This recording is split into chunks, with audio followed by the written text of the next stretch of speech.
March 14, 2017. Cartagena, Colombia. Music pulses off an infinity pool overlooking the Caribbean Sea. A private yacht bobs in the marina down below. The guests sipping champagne on the rooftop terrace aren't cartel bosses. They are agents of the Drug Enforcement Administration, and this luxurious $767,000 mansion with sweeping ocean views, it belongs to one of their own.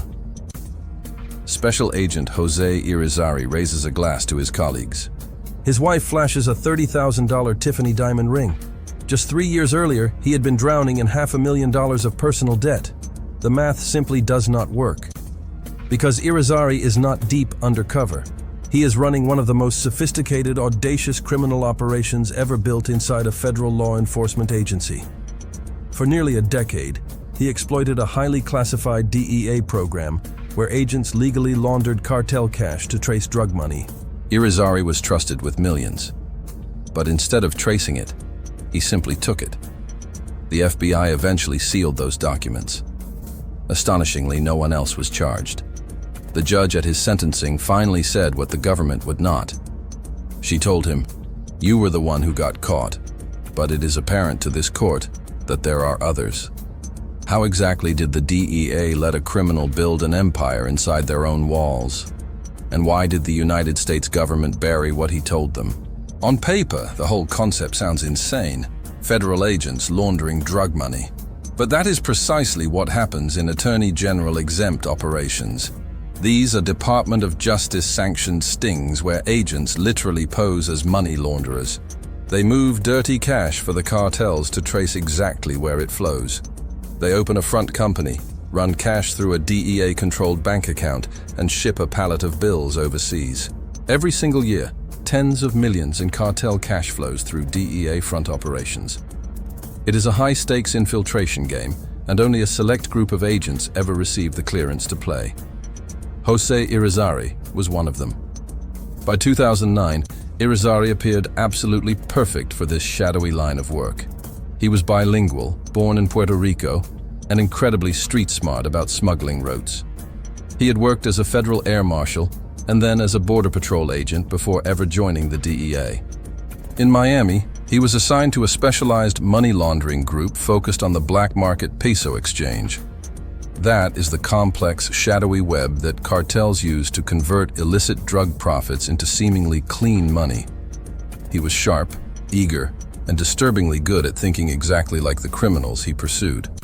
From day one, his new job handed him extraordinary, almost unbelievable access. He controlled undercover bank accounts flushed with cartel cash. He had the absolute authority to conduct massive international wire transfers. He was given full clearance to cultivate criminal informants. But behind the polished resume and the charming smile, red flags were snapping violently in the wind. The DEA just ignored every single one of them. In 2010, Irizarry actually filed for personal bankruptcy. He was $500,000 in debt. Around the exact same time, his standard pre-hire polygraph exam indicated deception. That specific result should have ended his candidacy immediately. But the agency was desperate. They urgently needed Spanish-speaking agents with money laundering expertise. So, they hired him anyway. And there was one more troubling detail. Irizarry's longtime best friend, the man who would eventually become godfather to his twin daughters, was a highly suspected money launderer for Colombian traffickers. The DEA did not press the issue. Welcome to the drug war. Here is your badge, your gun, and your secret bank account. As Irizarry immersed himself in Miami's undercover money laundering missions, he learned something absolutely critical. Stealing from these operations would be almost trivially easy. He realized that virtually no oversight existed. And he noticed something else just as important. The DEA's internal metrics for success had absolutely nothing to do with actually reducing drug trafficking. Success simply meant seizing cash. It meant making flashy, headline-grabbing arrests. The actual outcomes were irrelevant. Appearances were absolutely everything. The dark thought that began to corrupt him emerged directly from this realization. Why play by the rigid rules of an entirely unwinnable game? Flash forward to 2011. A briefing room in Miami. Irizarry sits and watches his supervisor present seizure statistics to visiting agency brass. 47 kilos intercepted this quarter. 6 arrests made. $2.3 million seized. The room erupts in applause. But Irizarry knows the actual truth. 47 kilos is just a rounding error. The Medellin network moves 200 kilos a week through their sector alone. These so-called victories are nothing but pure theater. That very night, sitting at home staring at his bankruptcy papers, a thought finally crystallizes in his mind. If the war is fake, why can't the spoils be real? In late 2011, somewhere in the humid heat of Miami, Jose Irizarry makes the deliberate choice that will ultimately destroy his career and expose the DEA's rotten infrastructure. He steps across the invisible line from federal agent to common thief with a move so simple it is almost laughable. He has direct access to dirty money. His boss is not watching him closely. Why not take a little bit for himself? He is about to discover just how incredibly easy robbery becomes when you are the one dealing the cards. But here is exactly what Irizarry did not anticipate. The exact same lack of oversight that allowed him to steal would eventually allow someone else to betray him. The real question is not whether he will be caught. It is who will turn on him first, and what they will reveal about absolutely everyone else involved. By the end of his very first year, Special Agent Irizarry isn't just tracing cartel cash anymore. He is taking it. The scheme starts off relatively small. Irizarry partners with a highly trusted DEA informant, a Colombian fixer who routinely arranges money pickups. Using a completely stolen identity, they open a private bank account in Miami. Not a DEA front account with government oversight, but an off-the-books account hidden in someone else's name. Then, with just a few simple keystrokes, Irizarry redirects a steady stream of cartel cash straight into this phantom account. This is money that should be strictly documented in the agency's sting ledgers. Instead, it becomes his personal slush fund. With that secret account fully operational, Irizarry actually weaponizes the DEA's own playbook. He knows exactly how undercover funds move. He knows what specific paperwork authorizes a transfer, and he knows exactly how to avoid unwanted scrutiny.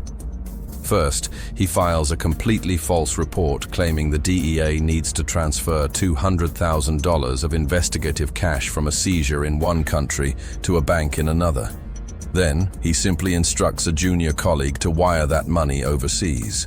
They comply without a single question. After all, Irizarry is widely known for making big cases. But here is the brilliant, devastating trick.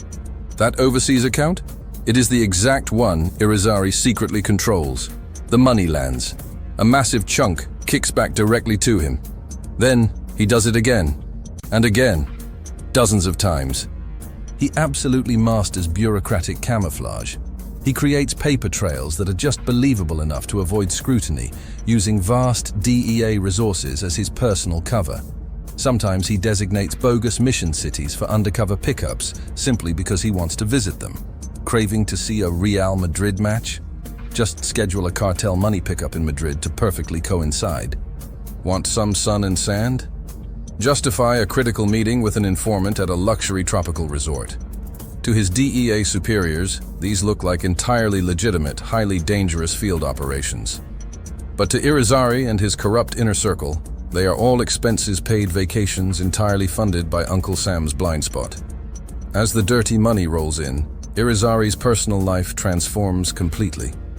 He buys that $30,000 Tiffany ring for his wife, a Colombian beauty queen he married after a whirlwind romance.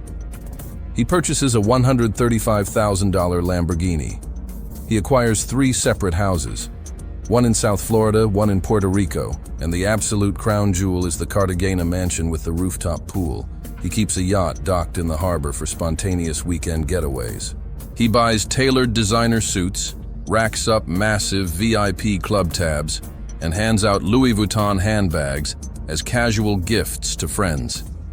Irizarry isn't just hiding a modest, quiet nest egg. He is aggressively flaunting a massive fortune. He is living exactly like the ruthless traffickers he is supposed to be dismantling. Where exactly was the oversight? A 2020 Department of Justice audit, which was sparked partly by Irizarry's shocking case, found that the DEA had entirely failed to file their required annual reports to Congress on these specific undercover operations since at least 2006. For well over a decade, the DEA's money laundering stings operated in a total vacuum, with almost zero accountability or external scrutiny. The Inspector General's report bluntly noted that there was severely limited congressional insight. In plain translation, in the vast majority of these high-stakes cash-moving operations, absolutely no one was minding the store. Even internally, the most basic fundamental safeguards were absent. The undercover accounts that Irizarry managed were supposed to require incredibly detailed logs and strict supervisor sign-offs.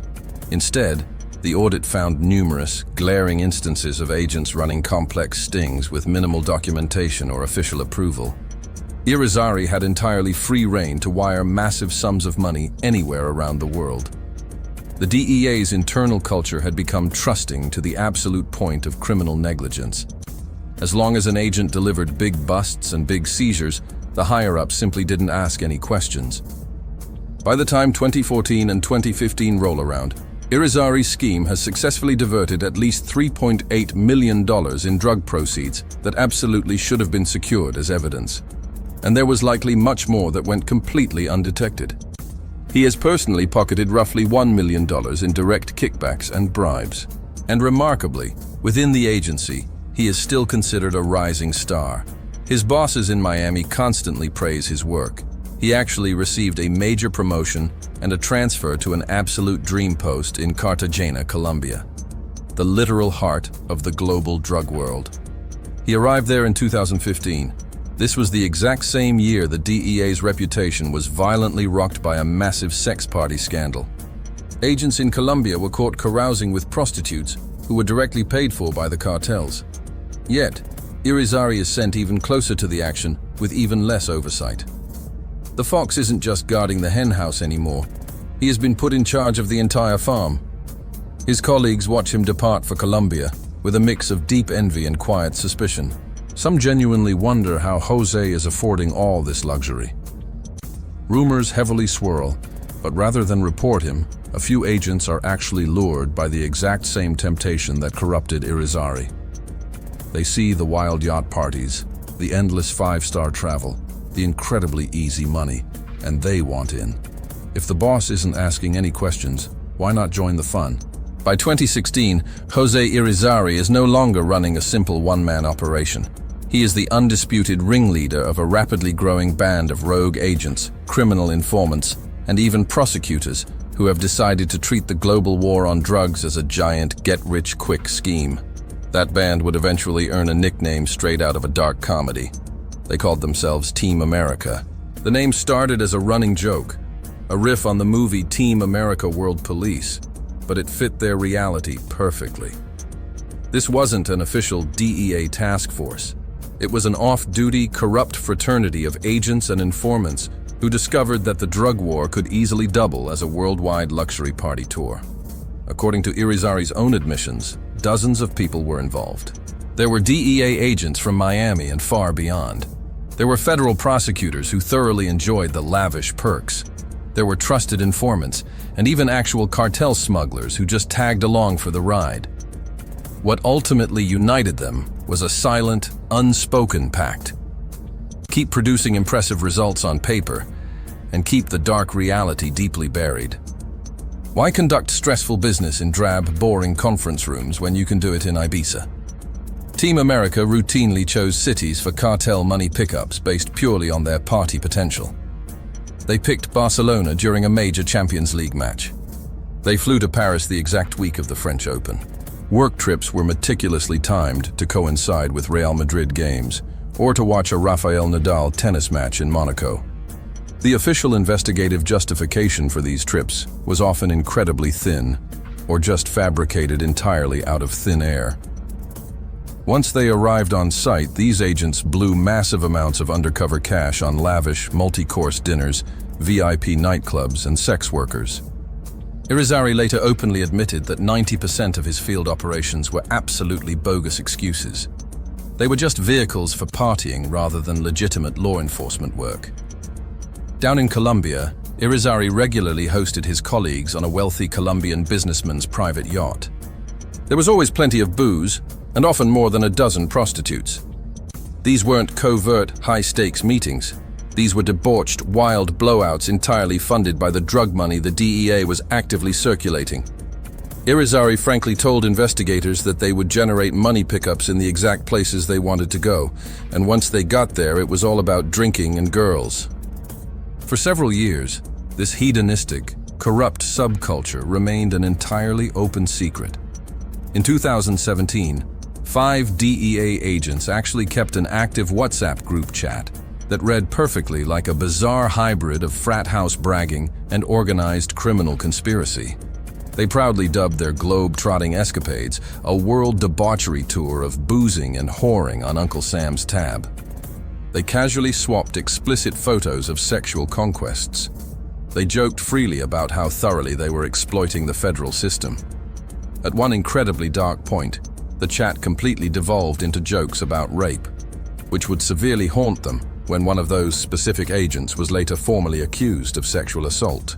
The digital messages absolutely dripped with unearned arrogance.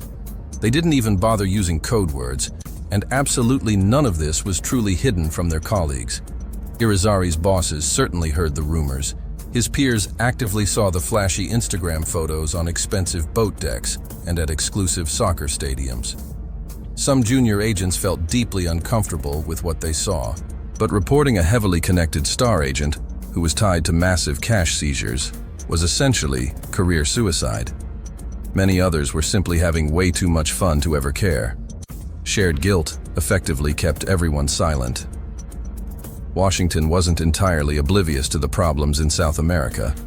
In 2015, a major Justice Department Inspector General investigation had already exposed the wild sex parties with prostitutes funded by Colombian cartels that DEA agents in Bogotá had attended. There were massive headlines and loud congressional outrage. DEA leadership stood up and promised sweeping, immediate reforms. Some agents received very light discipline, many just getting a few days of suspension. But that supposed message of reform never actually reached Team America. In the exact same year the DEA brass confidently assured lawmakers it would never happen again, Irizarry was rapidly escalating his massive crime spree and being openly rewarded for it. The DEA transferred him from Miami straight to Cartagena, a highly sensitive posting with even greater access to black market operations. Any minor oversight he might have actually faced back stateside was now an entire continent away. In Cartagena, Irizarry truly came into his own. He was the point man on major, complex international money laundering investigations. He was liaising directly with top Colombian government officials, all while still skimming millions with absolute impunity.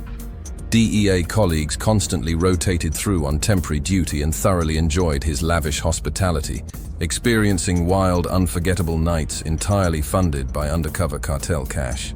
The absolute line between the Drug Enforcement Administration and the deadly cartels had completely blurred into shared, insatiable appetites for easy money. But not everyone in Irizarry's orbit was completely blinded by the fun. One man had been watching the entire operation incredibly closely.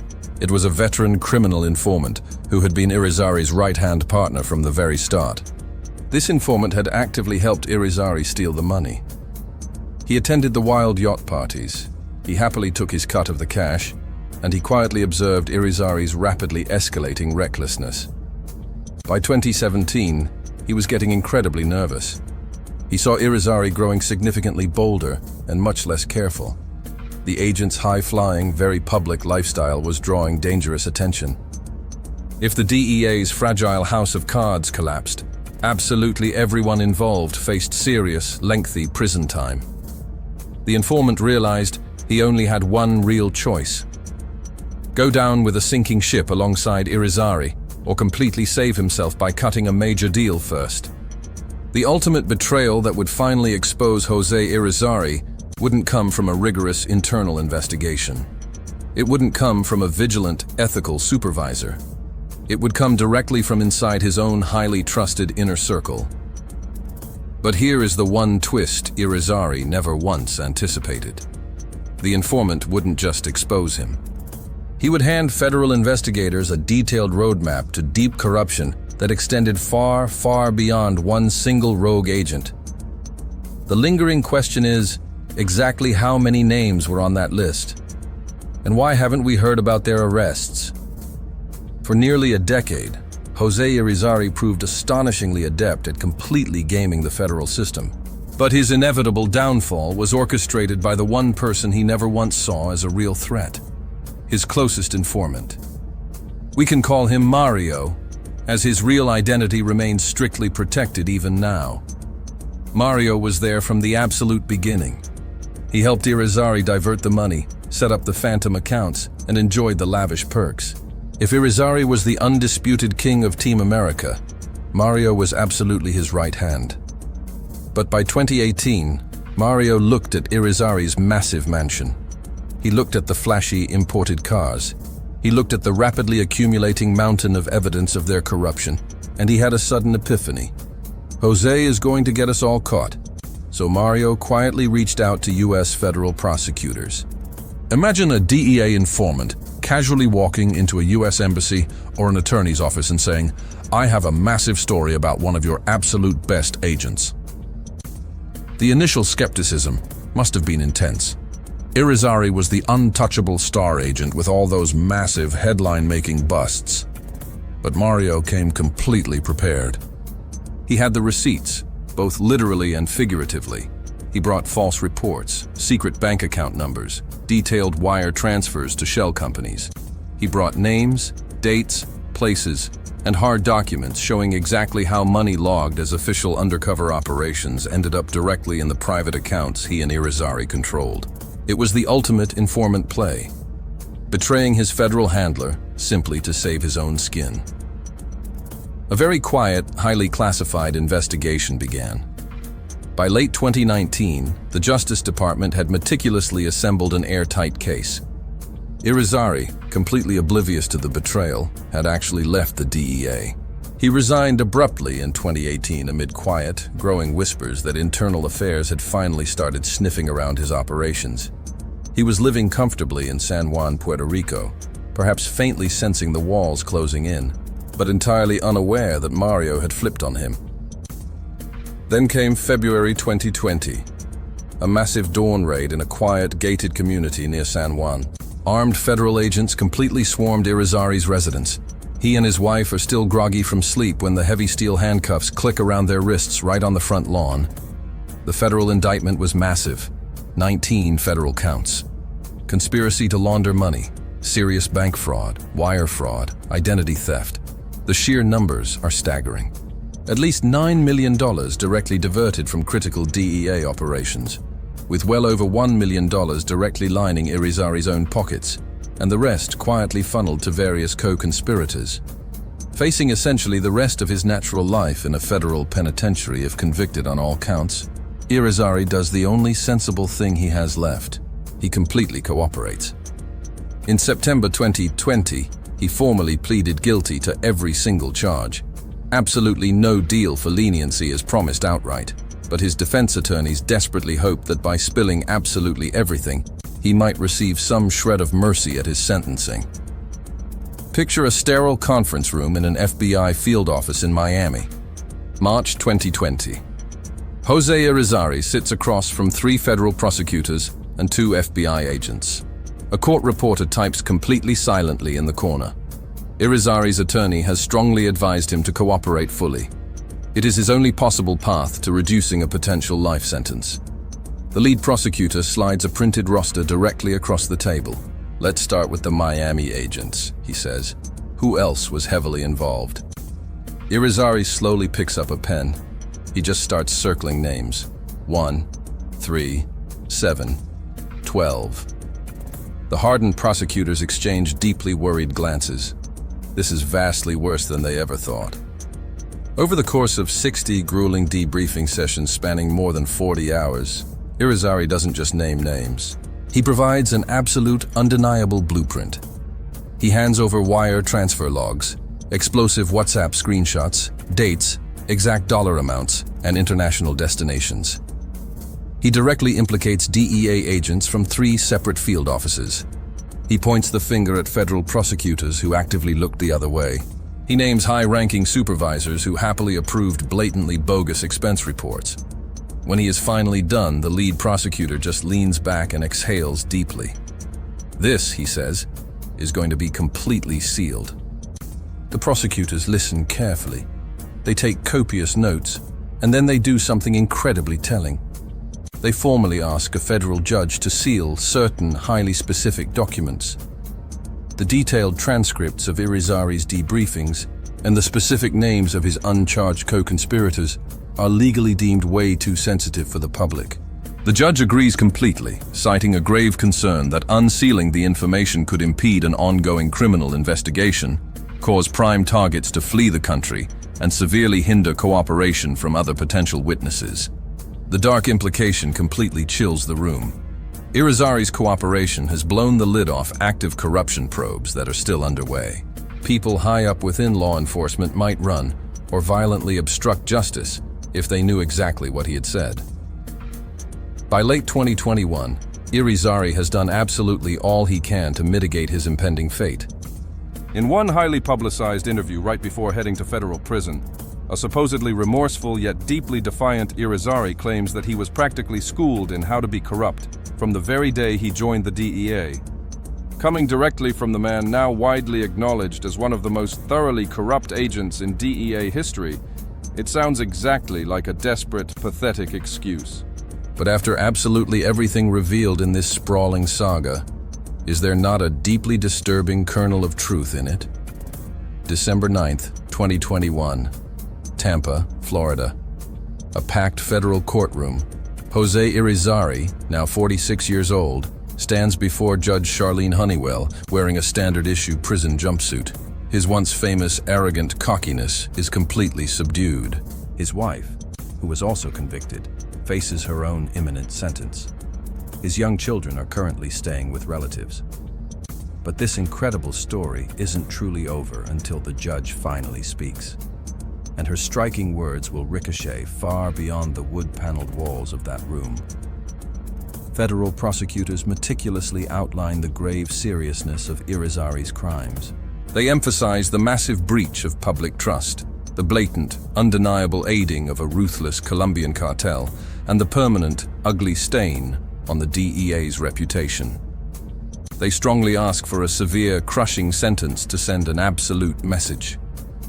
Irizarry's defense desperately pleads for leniency, heavily citing his unprecedented cooperation. His attorney, Maria Dominguez, delivers a truly damning assessment of the DEA itself.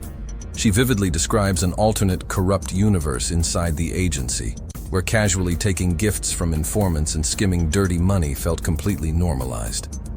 Judge Honeywell listens intently to it all. As a former prosecutor herself, she is certainly no stranger to deep crime and brutal betrayal.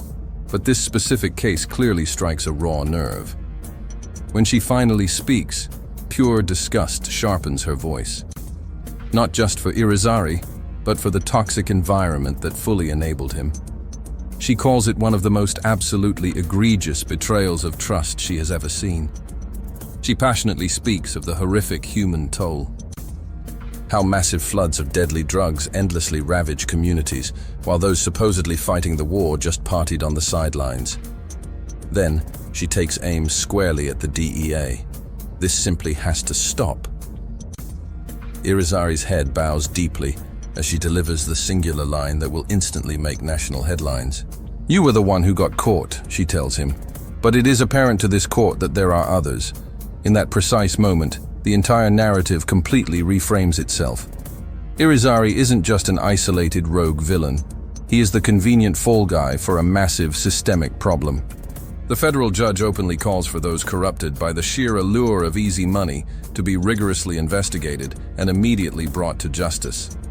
It is a rare, incredibly scathing indictment of an entire federal agency by a sitting judge during a sentencing. The heavy gavel finally comes down. 145 months in federal prison, just over 12 long years. complete restitution of approximately $11,000, the total forfeiture of the expensive diamond ring and the luxury sports cars.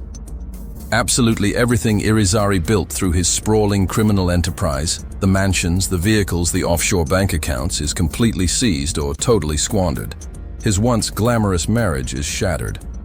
His wife Natalia, who pleaded guilty to a minor role in the scheme, later quietly filed for divorce. The globe-trotting superstar agent who routinely dined in five-star European restaurants would now eat off a plastic tray from a prison cafeteria for the next decade. Outside the massive courthouse doors, reporters shout desperate questions. What exactly about the others?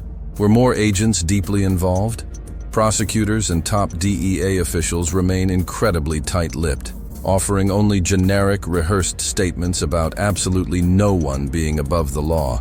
But Judge Honeywell's incredibly pointed remarks just hang heavily in the air. In the long months that followed, persistent investigative journalists, particularly from the Associated Press, uncovered a disturbing truth. More than a dozen DEA personnel who crossed paths with Irizarry quietly faced internal discipline. There were quiet suspensions, forced early retirements, but absolutely no additional criminal charges. The DEA, severely stung by the absolute PR disaster, announced sweeping policy changes. They promised new, strict rules on handling evidence money. They rolled out refresher ethics training for everyone. A special task force was loudly convened to rigorously examine the agency's culture abroad. Skeptics rightly note that we have heard this exact song before. After the massive 2015 sex party scandal, the exact same hollow vows were passionately made. January 5th, 2022. The quiet night before he absolutely must report to a federal penitentiary. Jose Irizarry sits down with an AP reporter for one final revealing interview. He looks incredibly humbler now. The brazen cockiness has entirely drained away. And he says something that perfectly, darkly sums up the entire sorry tale. The drug war is a game. It was a very fun game that we were playing. Deep bitterness seeps through his words. He is bitter at himself, at the DEA, and at the entire grand charade.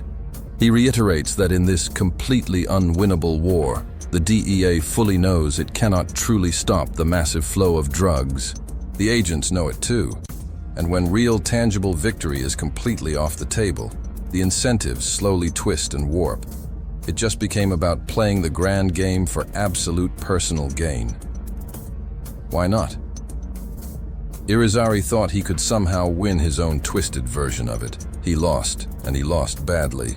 As Jose Irizarry finally disappeared behind tall prison walls, the incredibly uncomfortable questions he raised still stubbornly linger. He actively insists that he told federal authorities absolutely everything, and that he handed them a perfect map straight to the rot. All they have to do is dig, he said. But the real question is, will they? The judge herself perfectly voiced what so many still wonder today. If Irizarry was simply the one who got caught, who exactly are the others still out there?